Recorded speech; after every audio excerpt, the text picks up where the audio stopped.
Hello, everyone, this is Tamahiru. Thank you for always watching the Tamaki channel. Now, the Takaichi administration has added some additional information.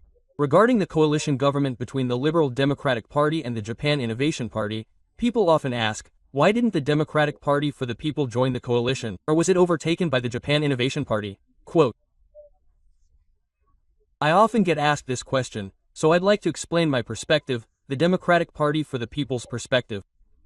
Please take a look. As for why the Tamaki channel didn't join the coalition, there are three simple reasons. First of all, we have always said that we value solutions over policy-based confrontations. It's not about who to team up with, but rather what we can achieve based on policy.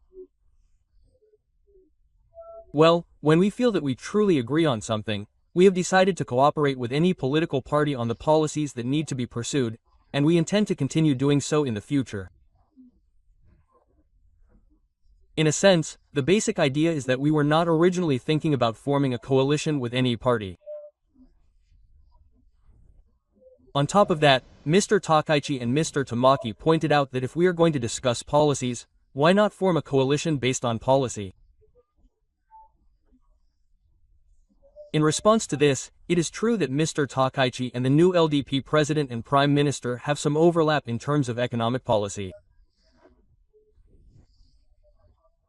We have been advocating for a growth strategy that prioritizes the working generation and strengthens the Japanese economy, and to be honest, I think there is a lot of overlap in these areas.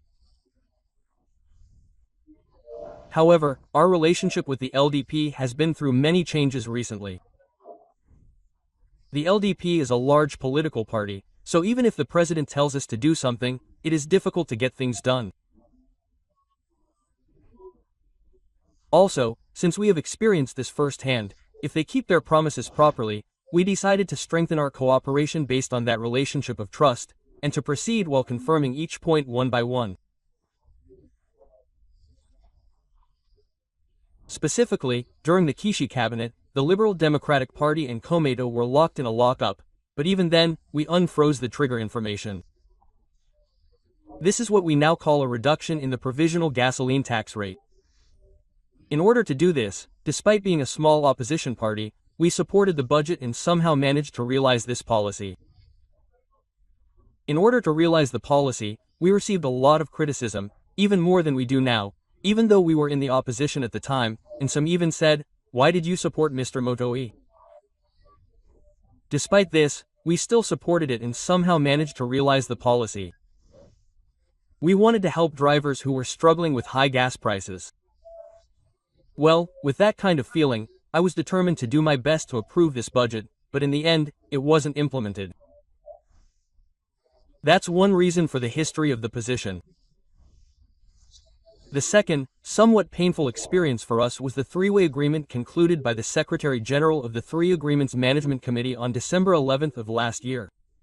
In other words, the abolition of the provisional gasoline tax rate and the target of raising the so-called 1.03 million yen barrier to 1.78 million yen from this year. These two agreements were also concluded in writing, and although some of them were certainly achieved, they are still insufficient. The fact that they have not been implemented is a problem.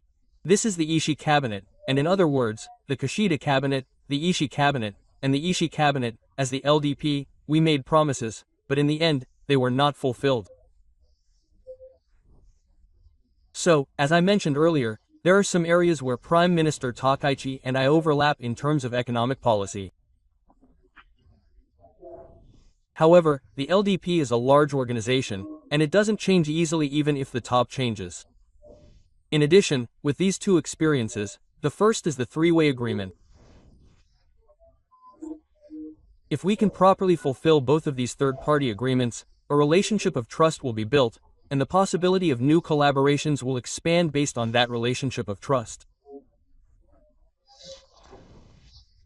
That is our thinking, and we are also looking outward. However, at this point in time, we have had issues like this, so we will proceed while confirming each point one by one. This is the biggest reason. And the third reason. Even if we were to form a coalition now, we are still small. With 27 seats in the House of Representatives and 25 seats in the House of Councilors, we are still a small party.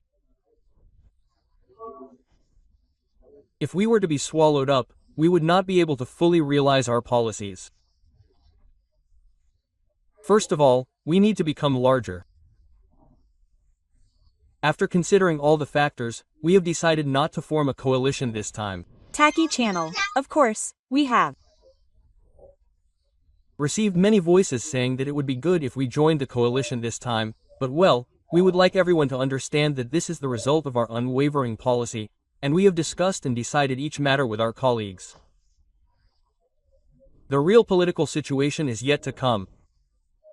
That is why we want to move forward without wavering, so we would like to ask for your continued support for the Democratic Party for the People. We rely on your support, cooperation, and understanding. We would like to ask for your continued support for Yujiro Tamaki and the Democratic Party for the People. Please subscribe to the Tacky channel.